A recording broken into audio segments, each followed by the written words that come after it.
Okay. Hello and welcome, SuccessGrid Nation, to this episode of the SuccessGrid podcast with your host, Hussein Talib.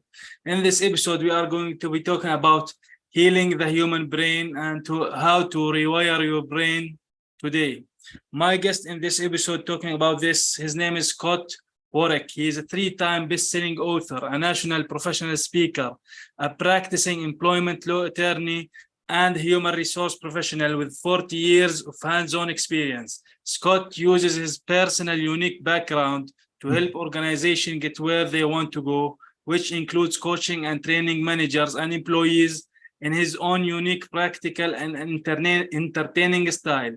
Scott traveled the US presenting seminars on such topics as healing the human brain, employment law, conflict resolution, leadership, and tolerance, and few other things. So this is a big topic. Scott, welcome to the SuccessGrid podcast. Well, thank you. I really appreciate it and love talking about this subject. So, like healing the human brain, this is something very important and very big topic, and then a big umbrella, because the human brain is very like one of the, I assume I'm not fully understanding of what the human brains affects the human body. I'm not a biologist or whatever or a doctor, but it's a very important part of our human body, and more than that actually. So first of all, I want you, Scott, to tell people here on the SuccessGrid Nation your story a little bit and how it relates to you now. Okay. Yeah, a good way to start, because I'm not who you would usually think you would find talking about the brain and things like this, but I'm sort of being controlled by circumstances in this, in that my oldest son was born with Asperger's autism, is what they called it back then, back in 1993. And we searched for years to try to find some answers as to what was going on. And then finally, he got this diagnosis, and we took him to some of the best board certified psychiatrists we could find.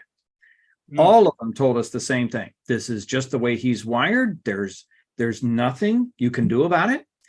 We can maybe control it with medication, but it's not necessarily a chemical problem, as it is the way his brain is wired. And so we were told that he might need a special high school, might not be mainstreamed, and that he, probably or maybe wouldn't go to college.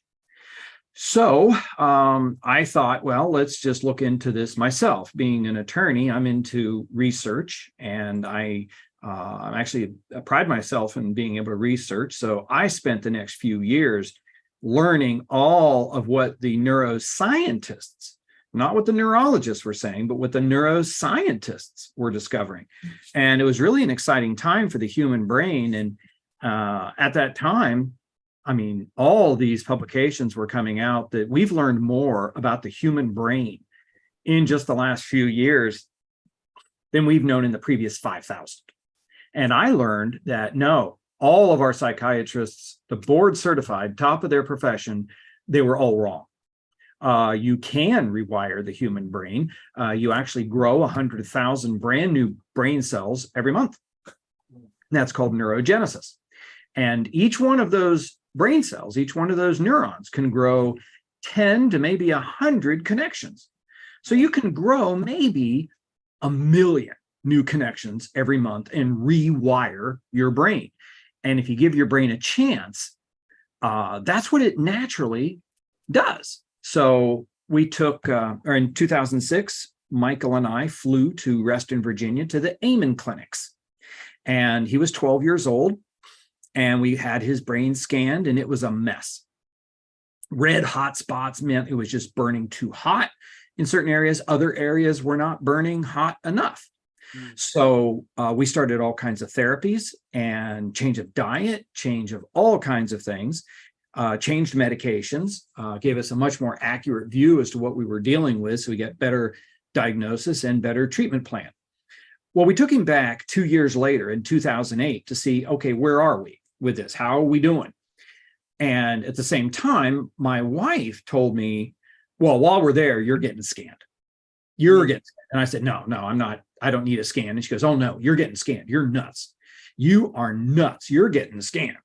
And so Michael was scanned and his brain was about 15% rewired, better. And mine showed flaming hot spots and was diagnosed with post-traumatic stress disorder. Okay, so for the next several years, we got on our horse and change of diet, change in exercise. I fired clients who were just too much trouble, just too much cortisol and adrenaline. Okay, and that's really the biggest culprit to our health is when you are flooding your body chronically with ongoing distress, like you work in a workplace where there are bullies, or if you are a bully, 20% of all that is going to go to your brain, which only makes up 2 to 3% of your body weight. Well, we went back for our follow-up scans in 2020, and my brain is about 85% cured, 85% better. My obsessive compulsive disorder, the hot spots in my temporal lobes are completely gone. Michael's was about 75% better. And just to let you know, he defied what the doctors predicted. He went on to graduate from Ohio State University with honors and then got his master's degree in psychology from Roosevelt University in Chicago with a 3.91 grade point average. So, the crisis that we're in now, JAMA came out just recently and said that our mental health systems in this country are so bad, all the money in the world won't fix it. Yeah. Because we are not taking care of our brains. We take our medication, which is great, wonderful. But if you had a heart attack, you would take the medicine your cardiologist gave you. You'd do that. But you'd get up off the couch and go for a walk. The doctor would tell you to get rid of your distress. You would do that. You would not eat barbecue for lunch every day. You would change the way. And in this country, we don't do that. We still beat our brains into pulps. And it's the way we live and the people we hang around. And so that's my message is, hey, we have got to start treating our brain like it is a physical organ and give it a chance to heal. Yeah. So there's a lot of things that you mentioned there. First of all, like the red spots, I assume, which is a lot of things are not going well for the brain, right? And there is some kind of maybe what appears in the rays, maybe the blue, or I don't know what the color is of it. It means that they are positive movement or positive things that happening in the brain, but the red ones apparently they are negative neurons, right? Negative connections. So like you mentioned a few reasons why that happened, and also you mentioned it improved to 85%. So there is a lot.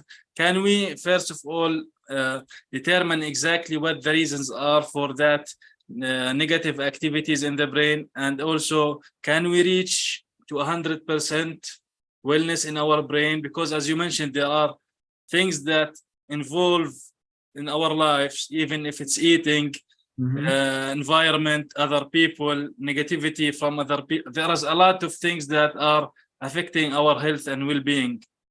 So how do we, let's say, know the things or the first signs of our brain being, let's say, weaker, and how we can put, let's say, a plan to move things into the right direction for it? Okay. Well, there's a lot to unpack there. Those are really good points. Let's just start with how most of us damage our brain. Okay. Now, Michael and I make a really good comparison because he was born that way. Okay. And I always love this. Hey, that's just the way I'm wired. No, you choose to be who you are. Okay. And I coach people all the time on their level of emotional intelligence. Can you control your ego and can you control your emotions? And I will tell you right now, when you see somebody who is hypersensitive and they're offended by everything, that's brain damage. And when I say brain damage, they could have been born that way, or more than likely, they have flooded their brain with so much cortisol and adrenaline that those red spots that you're referring to, more than likely, they've burned it. I mean, like me, I literally burned and inflamed my brain. So you got to get rid of that burning. It's just like a blister on your heel. Okay. So when we talk about creating a good environment for your brain, it's not any one thing. It's not like, well, you do this, then you'll be good. No, it doesn't work that way. It's just like with your heart. You got to get some exercise, get yourself going and shoot some hoops, do something that you like. You've got to make sure every day that you are drinking half your weight in ounces in water. Now, I know your viewers can't see this, but I've got these great big 32-ounce mugs of water, and I have 4 of them, and I fill those every day. Every day. Your brain is mostly water. And so what you're doing is you're flushing this. And you got to make sure that you're hanging around good people. Wonderful studies have been coming out on when you go to work, what you want is you want to work with really good people where, they're not going to stab you in the back. And this is the culture of the place that you work. And it's really interesting with today's job searches, more people are Googling an employer's culture, what their values are, than what their pay scales are. And I will tell you, with today's labor market, you have a bullying environment. A lot of people just quit right on the spot and they'll leave and they'll have another job tomorrow. Okay. So it's creating that environment that's very supportive and making sure that you work for a good employer and not a sleazebag. It's that simple. And a lot of folks, they know they're having problems. How do they know they're having problems? A big sign is you're not sleeping well. Okay. One of the first signs that will start to erupt in that you've got some brain damage. And understand, 30% of the American workforce, 30% of all your listeners statistically have post-traumatic stress disorder, just like me. Okay. And if you've noticed in this country, the American Psychological Association said we were at critical mass in the first part of 2020. And then we got COVID. And COVID just pushed us right over the edge to where, oh my gosh, now we are beyond critical mass. We have doubled the number of mass shootings in this country in the last few years. Today, right now, in 2023, we average 1.8 shootings, mass shootings every day. And I'm not saying, well, it's guns, this or whatever. No, those have gone up with the same amount of guns in the society that we've always had, but people are going over the edge. It's not normal that someone would show up at a mall and just start shooting people. So most of the people that would like to have better mental health. Okay. Well, that's what this program is all about. And I would never tell somebody not to take their medications. I would never tell somebody, well, no, medications are bad. I wish more people were on the correct medications. But just like with your heart, you would never just pop the pills that your cardiologist gave you and then go eat barbecue and ice cream all day. You wouldn't do that as a death wish. That's the same thing for your brain. Yeah, exactly. So like we talked about how this can be improved and it went to 85%. And you mentioned that there are neurons that were actually growing basically in the brain. So is this something that happens all of our lives? If someone, if a child 10 years old, a young man at 20, an old man at 80 or 90, does this happen all of our lives until we are not here anymore? Or what exactly the story with that? Yeah, right up until you die. Your brain, and that's the one thing that's really kind of fascinating. You've got all these stem cells in your brain. And every month, about 100,000 of them pop up and start growing. Well, that might slow down the number of those. But the connections, like the more that you use your brain, the more you use these neurons, the more they're going to spark, because a human thought is a little shot of neurotransmitter, little goo, and an electric charge. Well, as you fire and fire and fire and fire that neuron, it's going to overload. And when you overload that, it's going to grow new sprouts. It really works the same way as the flowers in your garden. that those roots will grow, and then they will grow little roots, and then they'll grow more roots, and then they'll grow more roots, and that's what you want in your brain. And if you take care of your brain, this is how you can heal it, is you can grow 100,000 new neurons every month with maybe 1 million new connections. But if you live like most Americans, if you eat 25% of all your meals at fast food, you don't drink water, you do not go out for a walk, you hang around toxic people, you're doomed. You will kill about 85,000 brain cells every day. Wow, that's a very big, huge number, right? Because a lot of us, like I'm sure you know, and you see working with clients and some people that you saw, that a lot of us don't really give that much attention to our brain. Like maybe when we are physically hurt, like we have a cut, we have something, we give it some attention. Yeah. But in our brain, usually it's like it's something that we have as a humans for granted, right? So, yeah. So how do you think that people should like deal with this thought or this mindset in regards to our brains? That's a really good one, because it's really kind of funny. You'll hear someone talk about mental health. All right, mental health, mental disorders and things like this. And I'm like, okay, let's call it what it is. It's brain damage. Okay, so we think of mental and we think of the mind like it's some mystic thing. Okay, but it's the brain. If we start thinking of the brain just like we do the human heart, it's a physical organ, and you got to protect it. You got to take care of it. And it is amazing. I've sent over 40 of my clients to go get brain scans, because a brain scan is very different than an MRI. An MRI is an X-ray on steroids. It's a structural exam. It looks inside your brain for any tears and clots and things like this. An MRI looks the same on a live person as a dead one, because you're just looking at the structure. SPECT scans look at the living tissue. And so I've sent about 40 some people to go get those scans. Well, I help them get this covered by their insurance. So I'll get on the phone, talk to the insurance company. Inevitably, some genius at the insurance company is going to ask me, well, is this physical or is it behavioral? And I'm like, yes, it's your brain.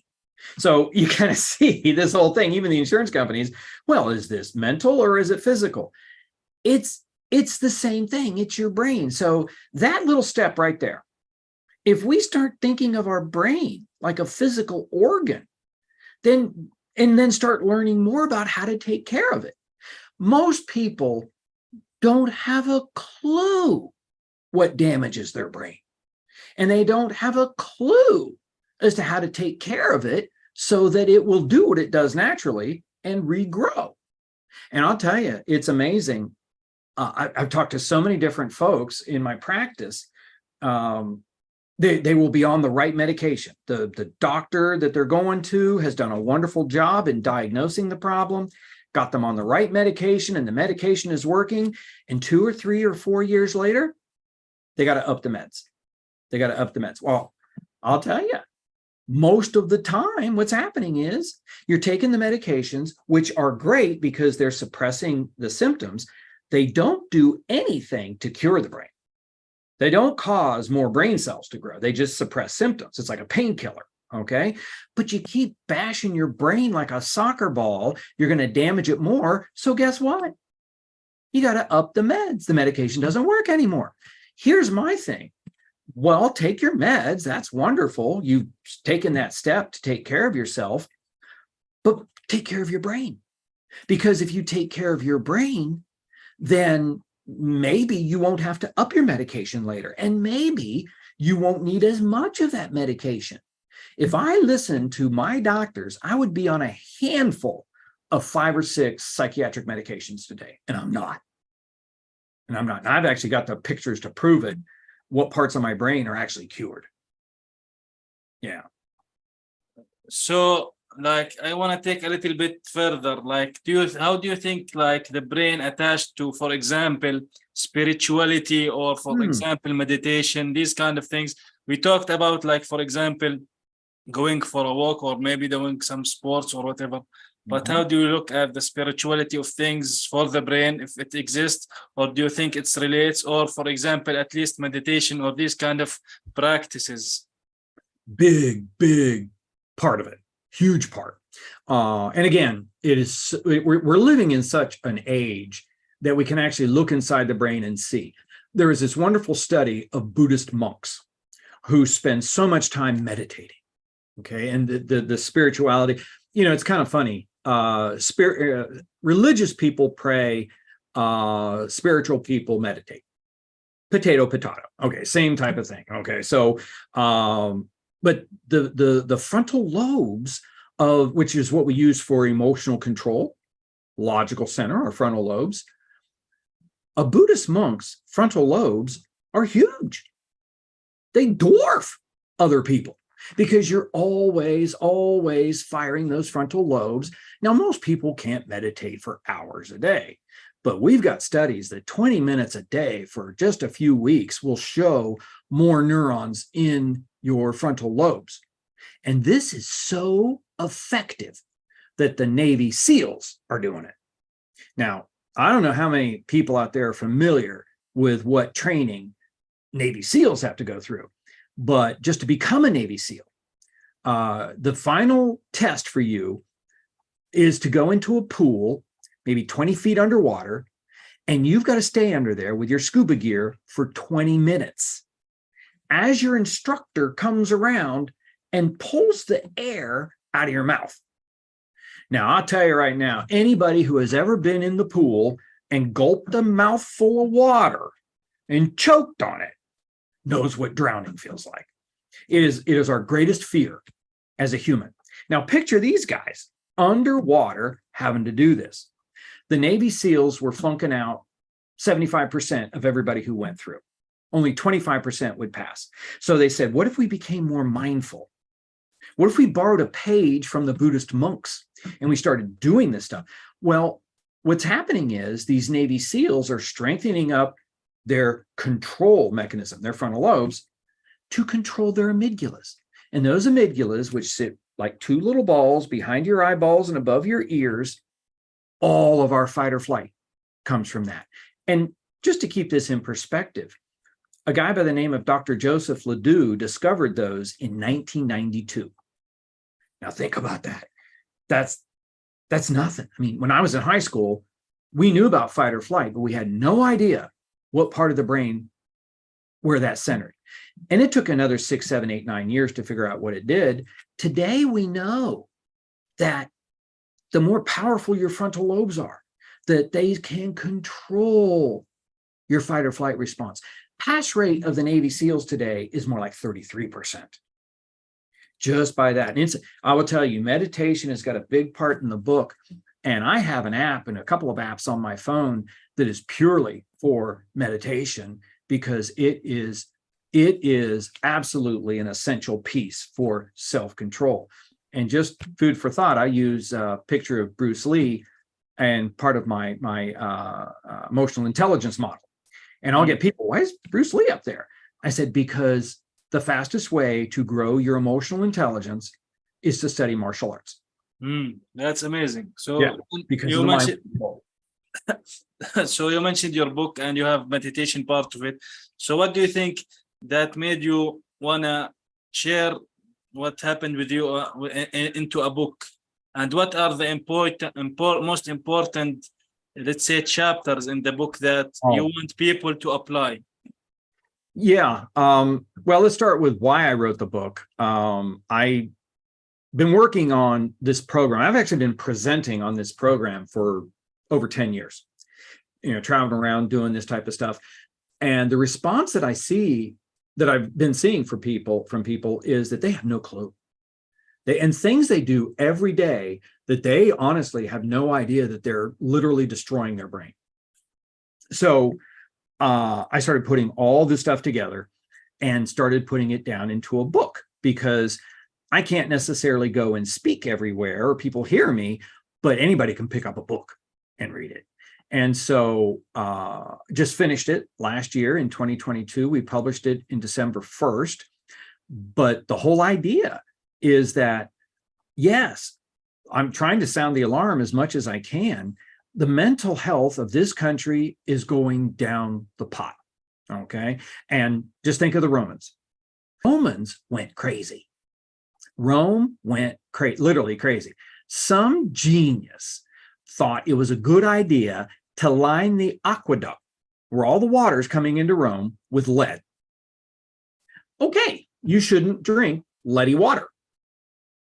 And when you happen to have a little lead mixer with your water, you're going to get lead poisoning and you're going to go nuts.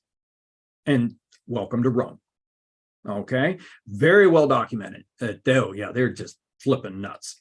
We are going down the road of mental disorders because of the society we've created. Okay, interestingly enough, like when you go into fight or flight, just as an example, you're going to release all that adrenaline and cortisol. Your brain only makes up 2% of your body weight. 20% of all of that gasoline is going to go to your brain. Your brain is the first organ to go. If you are under great distress and you have intestinal problems, diarrhea, okay, your brain's already damaged. It's the first organ to go. People have no idea. So as I speak to people and I show people, and in my coaching, where I'm coaching people, and I coach people because they're about to get fired, behavioral problems, okay? We talk about life skills. We talk about how to cure the brain, how to deal with the brain. And I will tell you, my clients get better. My clients can improve their brain. You cannot control your emotions and ego if you do not have a healthy brain. So in the book, about half of the book, or almost maybe 40% of the book, is all dedicated to this is what we did. Here's my program, the meditation, the water, what to eat, why organic is so important, okay? All of these different things. Hanging around good people is proven to be therapy. And I'll tell you, rule number one, if you work in a workplace where it is toxic, like 75-ish% of all Americans say they absolutely hate their job. They hate it because they feel like they're being bullied. It is about the people, because when you have like some kind of negative people, they are always complaining or they are not performing at what they do. It's a bad situation to be in. It's like you, I know for a fact, like you don't want to argue with this kind of people. It's because it hurts your brain, like it's kind of putting a nail in with a hammer, like, and start knocking on it. So it's it's not good in any way. And you also mentioned the food, for example. A lot of it now it's processed food and ready food. Everything is now ready food in packs or cans. So that's not good. We all tend to go for fast food places, restaurants, because we assume now it could be a little bit faster, but we have to put a little bit of a habit to make certain things ourselves a few days a week at least, not every day, maybe in a hurry, if we're in a hurry, but not every day to go for that solution, because it's not good for us. Plan. Absolutely. That's why God made baggies. They're wonderful. Tupperware. It's brilliant. I tell you right now, I got a wonderful collection of Tupperware. Just fantastic. Because exactly like you said, I want whole foods. I fix my own chicken, things like this. And, very, very little processed food, because honestly, the whole food stuff is better. It tastes better. And I'm always make up a bunch. You always make more and throw it into a Tupperware thing. And man, that's what you grab when you go. And there are actually more healthy products out there, more organic, more whole foods, more fresh fruits and vegetables than ever before. But it's making those choices. And I will tell you, I don't even have to explain, I think everybody knows this, how addictive sugar is. I'm not knocking sugar, but there's wonderful substitutes out there like stevia and things like this. but you don't eat a Snickers bar every morning for breakfast. Okay, so it's changing the way that we live. And I will tell you, like those toxic environments, if I love to talk to CEOs and chief operating officers because they don't want to go crazy either. And I'll tell you, if that doesn't motivate them to create a good workplace, I'll tell you, just a few years ago, and boy, listen up on this one, that massive flooding of cortisol and adrenaline causes Alzheimer's. And I'm not saying it might cause Alzheimer's. If you flood your brain with cortisol, you will grow Alzheimer's cells. It's like somebody who smoked for 40 years. They really shouldn't be shocked when they get lung cancer. And that's what we're learning about cortisol. Now, let me just tell you how important it is to have that healthy brain. There was this wonderful study where these nuns are all in their 90s. Real fun people. They're all like Betty White. Just wonderful people. When they died, they performed autopsies on these nuns. They all had Alzheimer's. All of them. But they had built up so many positive cells. They had got so much of a reserve of those million connections that they were never symptomatic. They had more good brain cells. So you see, they had Alzheimer's, but it didn't show up. And I can tell you right now, none of your listeners have more Alzheimer's cells in their brain right now that have not been diagnosed with that than me. My brain was a mess in 2008, but I'll tell you right now, I drink my water. You will never meet somebody in your life who will tell you to go to hell faster than me because you're not worth the cortisol and adrenaline.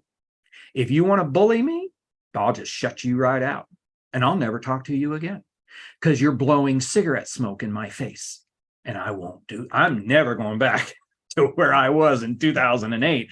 And I want everybody to get this type of religion. I want them to take care of their brain better than they take care of their feet. Mm. Yeah.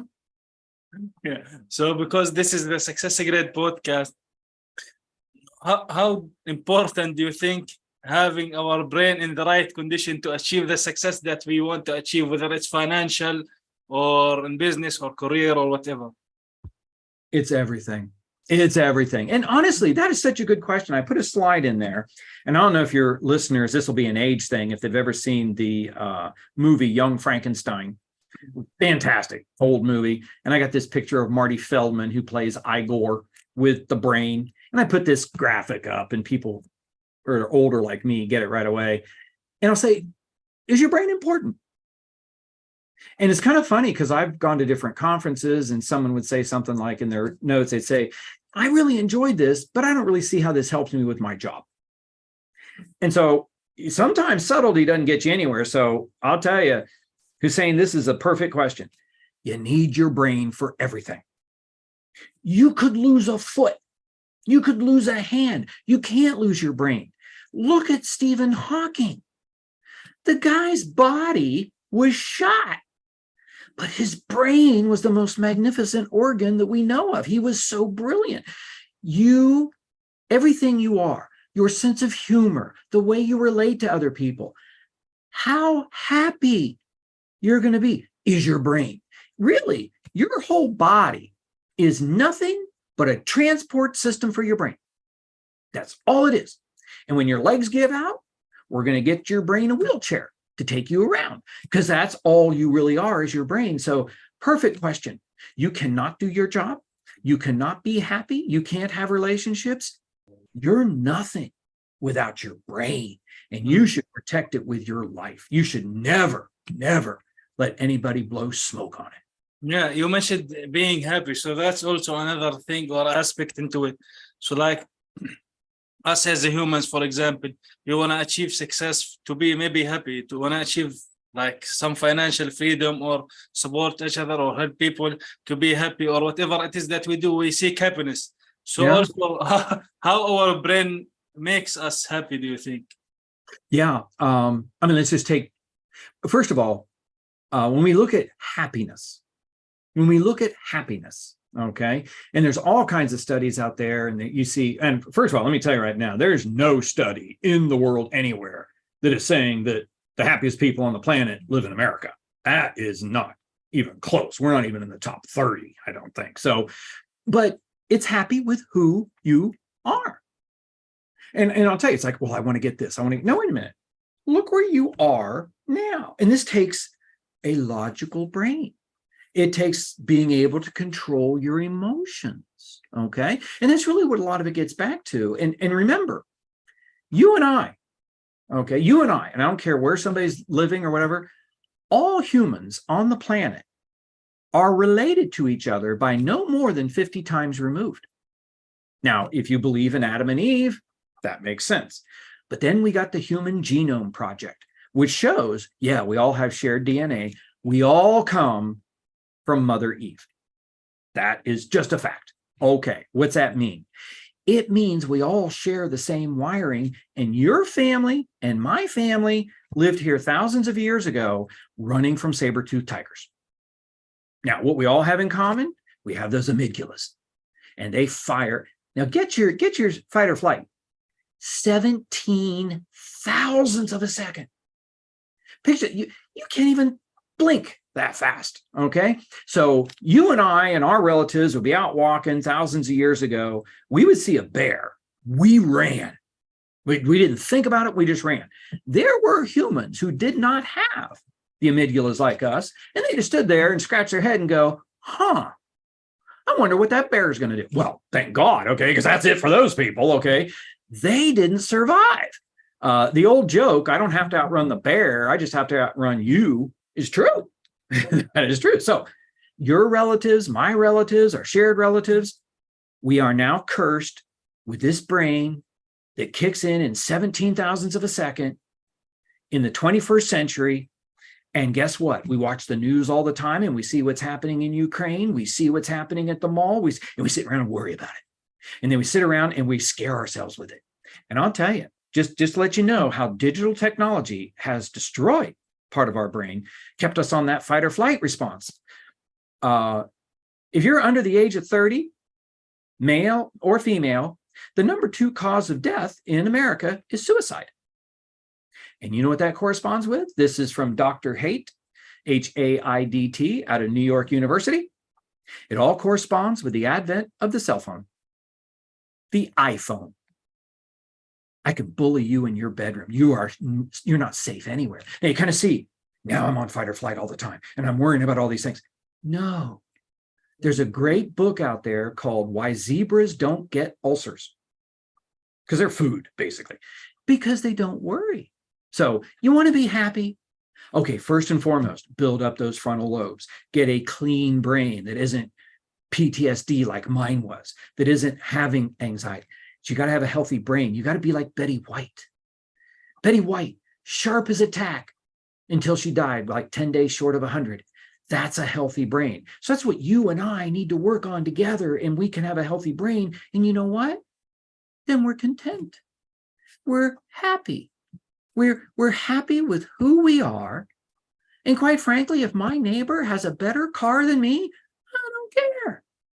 I'm good. As long as, and now don't get me wrong here, as long as we have enough to sustain ourselves. So food, I always love this. Somebody has food insecurity. Oh my God in heaven. You mean they're hungry? Is that what you mean? That, come on, let's call it what it is. You're hungry. Okay. We've got to make sure that we are taking care of the people in our society that have enough to eat and drink water and things like this, because that's good for us. And then they won't go and commit the crimes. Okay. Poverty is the worst form of violence against the brain. But for you and I, you got to take care of it so that we can ultimately be happy.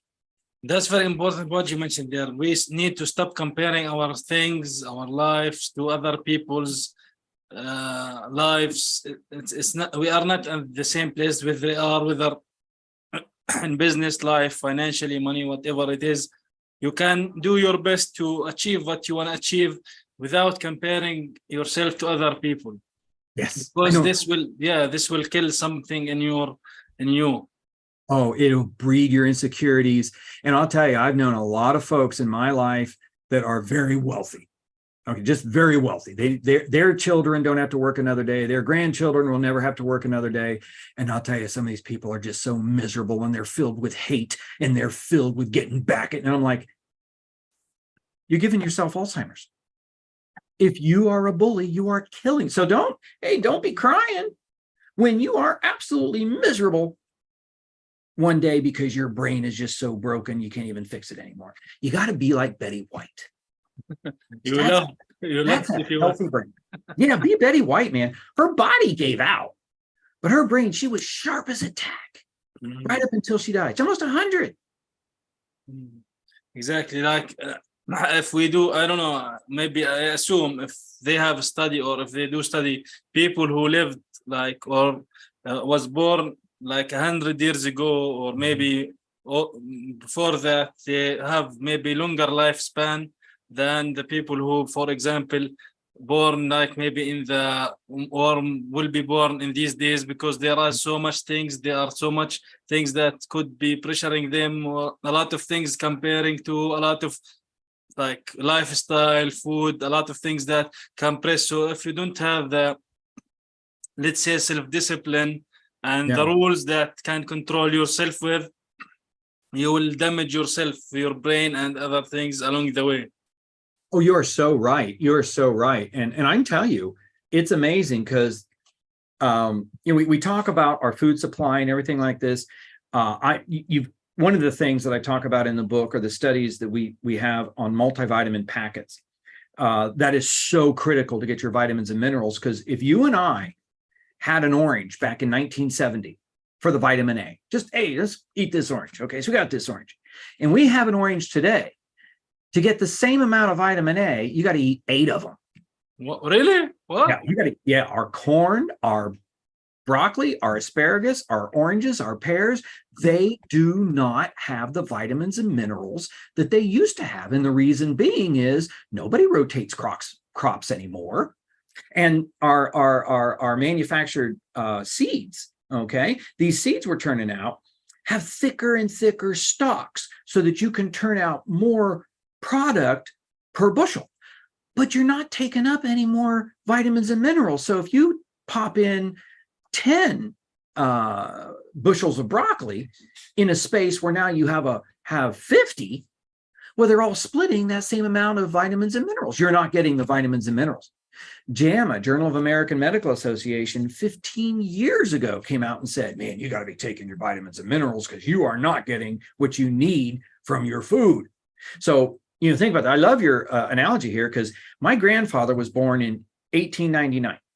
So you could always have year 1, he was 1. Year 5, he was 5. So he lived a healthier life than what I will.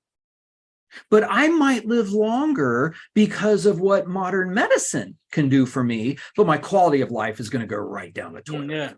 Yeah, that's a good point. Yeah. So just because you're living longer doesn't mean that's better.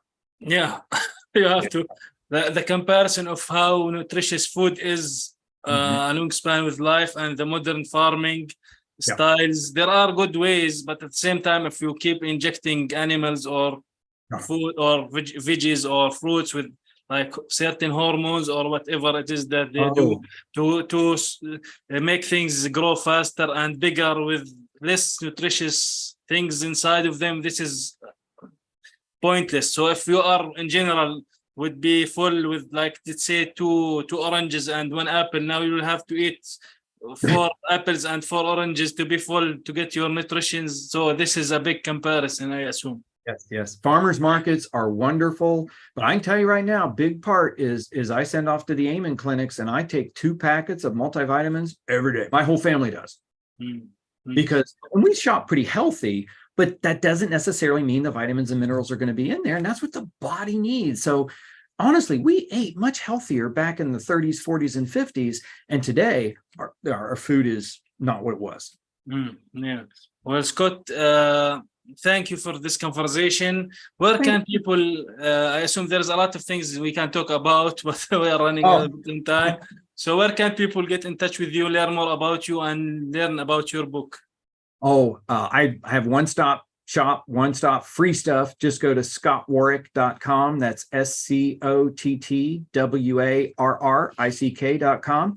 And I've got, if you look under the Lunch and Learns, the free resources, the books are on there. I got free videos to teach everybody what they need to do to protect their brain and then to rewire it. And I'll tell you, I love it when I go out and I see that I've gotten maybe 100 hits over lunch. That means people are sitting down, eating lunch, and they are learning stuff. And I hold a monthly lunch and learn that is absolutely free, in which we're talking about how to live, how to rewire your brain, how to be tolerant of other people and not be, a bigot or something like this, because there's no such thing as a bigot who has a healthy brain. No such thing. Yeah. Well, Scott, thank you very much. Very enticing and amazing things that you have shared with us. Thank you very much. Hopefully things, or whoever listening, will take this into consideration, because it is something that will help you along your life. Thank you very much for being here today with me. Oh, thank